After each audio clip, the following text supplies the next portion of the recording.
Welcome to Healing Hearts. I'm Rakaya, and I'm here with Mr. and Mrs. Seema. And shortly here, Lexi, their daughter, is going to join us. And we're going to talk about Lexi's story and her close call with sudden cardiac arrest. She's been a lifelong athlete, extremely healthy, beautiful kid that never really had any medical problems. I mean, she was, just your classic, athletic kid. She was getting ready for cheer tryouts in 2006, February of 2016, and went to the gym here in our local neighborhood and was running on a treadmill and was running for about 30 seconds. And she suffered sudden cardiac arrest. Went flying through the air, and the witnesses there basically said she was dead before she ever hit the floor. And she hit the floor, was having seizures, was having agonal breathing. The guy that was on, this was about 7:45 at night. The guy that was on duty had no idea what to do other than call 911. There was a trainer there, and he had no idea what to do, or either that or they both froze. I never could get a straight answer. But luckily for us, there was three gentlemen there in the gym. One was a retired cop. One was a former lifeguard, and the other one had just taken a CPR course. And between the three of them, they did CPR. And then there was a former cheerleader from my daughter's high school that remembered to go get the AED. And what's interesting about the AED was the battery and the pads were dead about 3 weeks before this happened to my daughter. And by fate, the gym owner happened to walk by and catch, that there was no green light on the AED. It wasn't blinking. And thank God he changed out the pads and the batteries. And then this happened to my daughter. It was about 15 minutes for the ambulance to get there. So we all know that first crucial 3 minutes is the key. And, by the time the ambulance got there, she had regained the pulse and was breathing. She never gained consciousness. She got life flighted over to Orlando. And, that's sort of where I learned about sudden cardiac arrest. I mean, we didn't know if she was going to regain consciousness. She was intubated. And, the words that I'll never forget was basically, you don't know what just happened to you. I mean, your daughter just survived the unsurvivable. And Did Lexi ever say that she felt any symptoms? No, never. Never. Even now, so if she was here, what would she explain that she felt the moments before it happened? She doesn't remember anything about the accident itself, and she actually lost some pretty significant oxygen to the brain, so she doesn't remember probably 6 months prior to the accident. So she was down probably longer than we thought she was. So yeah, she doesn't have any recollection of what happened. But all of her cognitive ability is still there?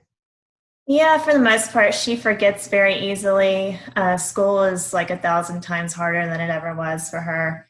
Life is different, so she just has to learn how to live life now. So. What was her diagnosis? We don't have one. Yeah, idiopathic sudden cardiac arrest. So they don't know why it happened?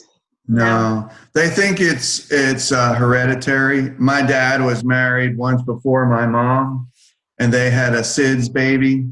So there's something genetic in our family. They just haven't put their finger on it yet. So we're left with every couple, 3 years doing genetic testing and seeing if anything is going to finally hit, as they keep discovering more and more. The statistic I've seen is like a 15% overlap with SIDS and sudden cardiac arrest. So there is a link to that. But again, we haven't been able to establish, a diagnosis or a gene or anything just yet. Her EP said that science will eventually catch up, and he does believe that there will be something found eventually. But like he said, science just hasn't caught up to whatever gene she has. It's so interesting what you're saying, because I've been drawn to some of those stories. I've seen a few stories this summer to where a kid will have sudden cardiac arrest, they'll survive, and then they don't find anything wrong with the heart to determine why they had it. And so for me and other parents who have lost their kids to sudden cardiac arrest, it's torture not knowing why it happened, not knowing what it was. I mean, they did an MRI of her heart, they did echocardiogram, they did stress tests, they did, every test known to man, and never once were they able to reproduce any kind of an abnormality on her rhythm. Hello. Hi. Go in my roommate's room on her desk. That's good. We were just talking about your incident back in 2016. So can you tell me, what did you feel right before everything happened? I honestly don't remember much of the whole situation. I don't know if I've kind of made up what I think happened in my head. I do know from now when I work out, I know when I was running, everything kind of started getting black and dizzy and kind of hazy, and I was seeing stars is what I'm pretty sure what happened. And then I just kept running and kept pushing myself, and that's how it happened. Did you feel any chest pain? Not that I remember at all. And so you don't really remember feeling any pain at all? Mm-mm. I just remember, like I said, I don't know if I made this up, but I know that it does happen now where I just kind of get really, if I'm running or doing something high intensity, it'll kind of get dark and you can kind of tell, it'll feel like you're going to pass out pretty much. Mm-hmm. Oh, that's nice to know. Do you get scared when that happens now? No, I just will start walking or get off or something. Okay. And so do you remember anything after the incident? Do you remember any bright lights, or how some people explain that stuff? Yeah, I really don't remember. There's actually a group chat on Facebook where people say that they saw stuff, but I don't. Honestly, one of my first memories I have is in the hospital, I think a week and a half, 2 weeks after. Okay. So I don't really remember much. And did you know much about sudden cardiac arrest before this happened, Lexi? No, I've never even heard of it. I didn't even know it was a thing, honestly. Wow. Yeah. So what would you say now to families, to teenagers and families out there who have not been tested, or who also don't know about sudden cardiac arrest? What would you want to make sure that people knew about it? I think the biggest thing is just making it a point that's known, because when you're a 16-year-old, all you really care about is hanging out with your friends and doing your thing. You're not worried about all the medical crap. But I feel if I were to see a kid my age and a kid that was an athlete, cheerleader, everything that I was doing, if that girl were to come up to me and be like, hey, this actually happened to me, I'd be like, okay, then it actually is a thing. So I think it just needs to be more obvious to kids my age, especially, so that they don't think of it just as annoying, but it actually can happen. Has it made you look at life a little bit differently? For sure. I think in pretty much every aspect, it kind of just changes your perspective. I don't really care about, most things that college kids care about. I know what I want to do. I don't really care about anyone's opinion. It kind of just, everything changes. Wow. But figuring out a new normal, I think. So it's tough in the beginning, but once you get it down, it's better. And I just wish that, more kids could survive it. The fast-acting first responders that were around you, and, people knowing what to do, that is so important. So I'm glad that you guys are sharing your story so that other people can be saved. Thank you guys for sharing this, because this has helped me so much, and I know so many parents who've lost their kids. All day today, I kept going through, you have those waves, and I say, I must have missed something.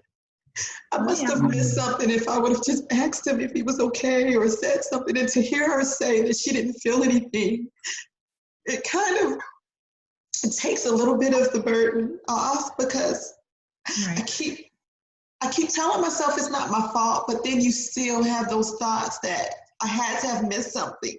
And if I would have just done something, then my son would still be here. I mean, I didn't even know myself when I was going through it. I could have never told my parents, I'm feeling like I'm going to die today. I could have never said that. I had no idea. Thank you. Yeah, of course. Yeah, that's why it's so important that we band together in all corners of this country and spread awareness and screen. With just EKGs alone, we can catch 90% of a lot of these, problems that kill our kids. And the other 10% is making sure everybody knows CPR, making sure all school, there's only 17 states in our country that have any kind of AED legislation. I mean, this isn't a third world country. This is the United States of America. And AED should be everywhere. We have to have people ready to catch those 10%, but we have to band together. We live in Florida, so this whole Parkland deal with the school shooting and all that, there was, I think, 17 or 19 kids that are people that died in that school shooting. And our state, and I'm all for it, but we're spending billions of dollars. We're still trying to come up with more laws to pass on school shootings for, no offense, but for 17 people. But every single year we're losing 7,000. 1 out of 25 schools is going to have somebody, either a kid or a visitor or a teacher, drop dead on campus, and we're not doing anything because there's no amount of money that you can put on your child. So when people say, oh, it's going to cost, $100 million to screen these kids, so what? You know how much money we spend on mammograms and colonoscopies and every other screening test there is? But yet we still do it. But yet we sort of look at our kids like it won't happen. But it does happen. It doesn't happen 20 people in one school.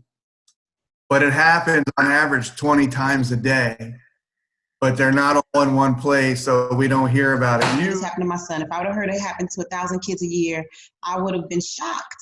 And to hear it happen to 7,000 kids a year is just sickening. I'm sick to my stomach every time I say that, because if it happens so often, why are we not making parents aware of the risks? Oh, I agree. For them from doing sports, but so that they can get the testing done. More people die at school from cardiac arrest than anything. We already know that, that's the number one killer of our athletes. We don't do drills here. So we teach you CPR and then we don't really do anything else with that.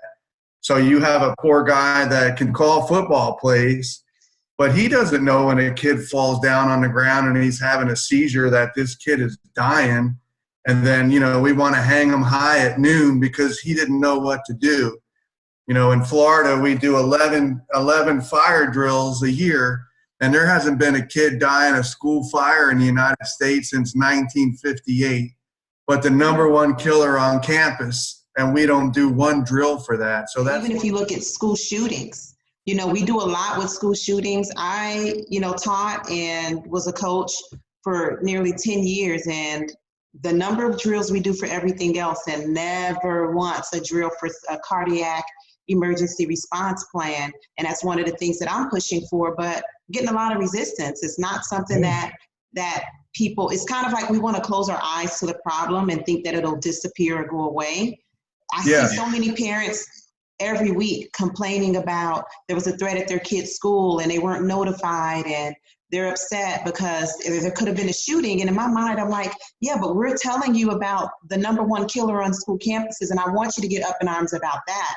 I want you to demand changes about that. I want you to know where the AED is. Thank you, Mr. and Mrs. Seema, for joining. Everyone, please share this video so that we can get the word out and save more lives. Thank you. Thank you, Ms. Gibson. Nice to meet you. Nice meeting you. We're really Nice to meet you too.